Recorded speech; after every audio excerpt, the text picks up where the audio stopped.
자, 오늘 이야기할 팔란티어라는 회사는요, 우리가 아는 일반적인 기술 기업이랑은 결이 좀 다릅니다. 친구들끼리 사진 공유하는 앱, 이런 걸 만드는 회사가 아니에요.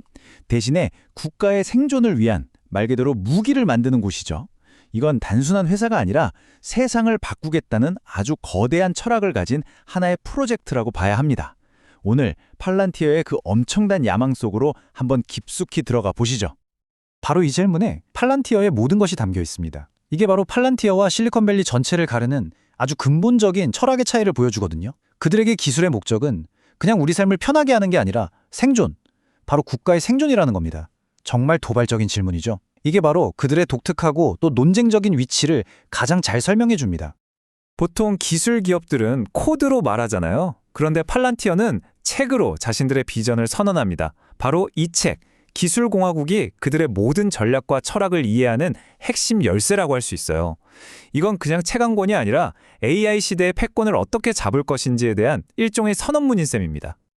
그래서 오늘은요, 먼저 팔란티어의 선언문부터 시작해서 그들이 왜 그렇게 기존 실리콘밸리를 비판하는지 살펴볼 거고요. 그 대안으로 제시하는 기술공화국이라는 비전은 또 뭔지, 그리고 이게 어떤 기회와 논쟁을 낳고 있는지, 마지막으로 그들의 최종 목표인 AI 국방 복합체까지 차근차근 파헤쳐 보겠습니다. 자, 첫 번째 파트입니다.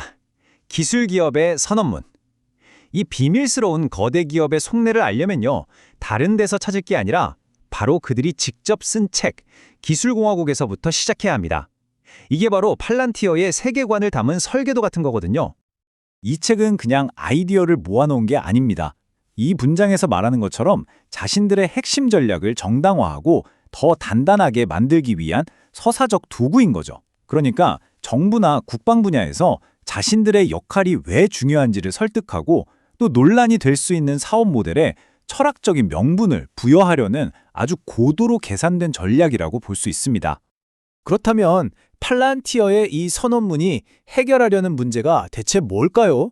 그건 바로 자기 동료들, 그러니까 실리콘밸리가 완전히 길을 잃었다는 아주 신랄한 비판에서부터 시작됩니다. 팔란티어가 보기엔 지금 서구 문명은 쇠퇴하고 있답니다. 그 이유가 뭐냐? 바로 가장 강력한 힘을 가진 기술 산업이 국가와 사회를 위한 원래의 사명을 내팽개치고 위험하게 따로 놀고 있기 때문이라는 거죠. 이게 그들의 핵심 주장입니다. 팔란티어의 시각에서 실리콘밸리는 지금 이런 사소한 것들에만 매달리고 있다는 거예요. 새로운 사진 필터, 더 교묘한 광고 알고리즘, 좋아요 숫자 같은 것들요. 전부 개인의 편의에만 초점이 맞춰져 있죠. 그들은 이걸 두고 국가의 생존이라는 더 큰 사명은 내버려 두고 개인의 해방만 외치는, 심지어는 반국가적인 문화의 위험한 결과물이라고 아주 신랄하게 비판합니다. 자, 이렇게 날선 비판을 했는데 그럼 팔란티어가 내놓는 해결책, 그 거대한 비전은 뭘까요? 바로 기술공화국이라는 겁니다. 여기서 나오는 핵심 개념들을 하나씩 짚어보죠. 기술공화국, 이게 뭐냐면요, 아주 쉽게 말해서 국가랑 기술기업이 다시 한 팀이 되자는 겁니다. 흩어져 있던 정부의 힘과 기술산업의 힘을 인공지능이라는 강력한 접착제로 딱 붙여서 서구의 지정학적 우위를 되찾자는 아주 거대한 비전인 거죠. 그리고 이 비전을 움직이는 엔진, 그게 바로 기술 국가주의입니다.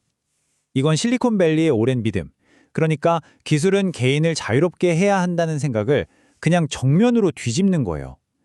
기술은 개인이 아니라 국가의 생존과 번영을 위해 존재해야 한다는, 어떻게 보면 굉장히 급진적인 주장입니다. 마지막으로 엔지니어링 미덕이라는 게 있습니다. 이건 팔란티어의 행동 강령 같은 건데요.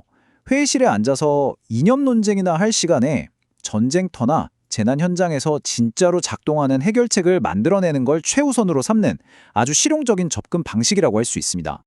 자, 이제 두 진영을 직접 한번 비교해 보면서 그 차이를 더 선명하게 느껴보시죠.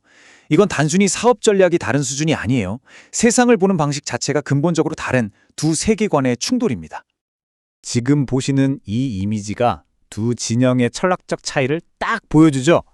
왼쪽은 개인 소비자, 오른쪽은 국가기관. 왼쪽은 개인의 자유, 오른쪽은 집단의 안보. 보시다시피 모든 면에서 완전히 반대편에 서 있습니다. 다음 슬라이드에서 이걸 표로 더 자세히 비교해 드릴게요.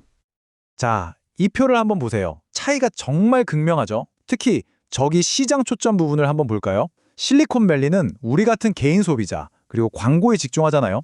근데 팔란티어는요, 오직 정부, 그리고 국가 인프라만 상대합니다. 수익 모델, 핵심 가치, 기술 철학, 뭐 하나 같은 게 없어요. 완전히 정반대죠. 이게 그냥 우연히 이렇게 된 게 아니라는 겁니다. 팔란티어는 의도적으로 아주 작정하고 기존의 길을 버리고 완전히 새로운 판을 짜고 있는 거예요. 그렇다면 이렇게 대담한 전략이 현실에서는 과연 어떤 의미를 가질까요? 국가의 파트너가 된다는 것, 여기서 오는 엄청난 기회와 또 그만큼 따라오는 심각한 위험 요인들을 이제 공정하게 한번 살펴보겠습니다. 팔란티어의 전략이 지금처럼 불안정한 세상에서 왜 그렇게 강력한지 그 이유가 바로 여기에 있습니다. 전 세계적으로 국방 예산이 치솟고 지정학적 갈등이 깊어질수록 팔란티어의 기술은 사치품이 아니라 필수제가 되거든요. 이건 그 어떤 기업도 부러워할 만한 아주 안정적인 수익 구조로 이어지는 거죠. 하지만 동전의 반대편을 봐야죠. 여기엔 아주 큰 위험들이 도사리고 있습니다. 정권이 바뀌면 국방 예산이 깎일 수도 있고요.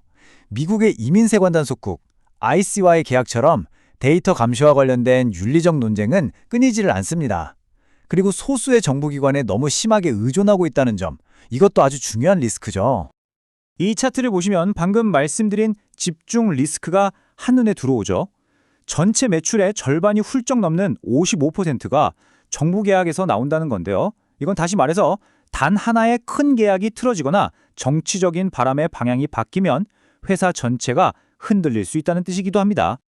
이제 마지막으로 이 모든 전략들이 향하는 궁극적인 목표가 과연 무엇인지 한번 정리해 보겠습니다.